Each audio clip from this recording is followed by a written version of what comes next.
About 100 years ago, the house of the tzaddiket Rebbetzin Leah was located in one of the poor lanes of Jerusalem.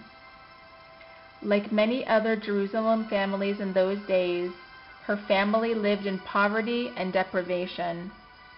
But Leah knew how to knit fine-looking yarmulkes, and she was able to support her family. How were her yarmulkes different from others that were sold in the market, so that the mothers of Jerusalem ran to buy hers? The pious women saw that Leah's children were well behaved and succeeded in their Torah studies more than the other children. They were truly pious, like little tzaddikim, and all the women, of course, envied her. This was not the bad envy, but the good kind, which the rabbis call envy among scribes, and which leads a person to strive for greater piety. What mother would not want her children to be pious and pure like Rebbetzin Leah's children? When the other woman would ask her, "Rebbetzin Leah, what's your secret? How did you succeed so well with your children? May there be no evil eye." "That they're so good." Leah the tzaddiket would answer humbly, "My children are like all children." Are there any children that don't sometimes misbehave? Possibly her secret and the secret of her children's piety and goodness would have remained concealed, except for a particular incident that happened. One of her children was playing with a friend in the common courtyard. The mother of the other boy was sitting nearby, cleaning beans and inspecting them for insects, when she overheard Leah's son say to her son, "Exchange yarmulkes? No, why would I do that? I don't want to exchange my yarmulke for one bought in a store, not even for a minute."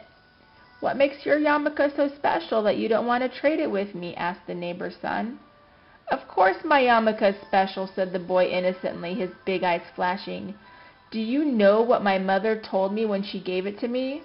She said that every yarmulke she makes has 4 rows of knitting, and for every row she knits, she recites a psalm.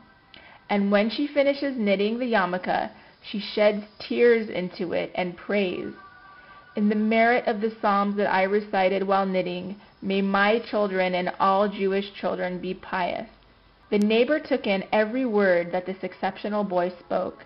In just a few hours, every woman in Jerusalem's neighborhoods knew Rebbetzin Leah's secret, and they ran to her to buy her yarmulkes for their children. What mother wouldn't want to give her last few coins for her child to be pious? According to the Jewish tradition, all work should be holy work in the service of God.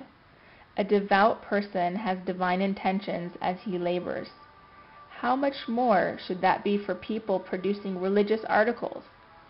Religious objects are not like ordinary objects. A yarmulke, for example, has a vibration that affects its wearer. There is a difference between a yarmulke made by a pious person who has prayerful, holy thoughts while making it, and a machine-made object, or an object created by a person without pious thoughts and motives. Religious people who want the true benefit of a yarmulke, mezuzah, or any other holy item are willing to pay for the careful labor of a pious person, for what they create radiates holiness. Rebbetzin Leah's yarmulkes were actually holy vessels to transmit her prayers and her tears for the spiritual growth of Jewish children.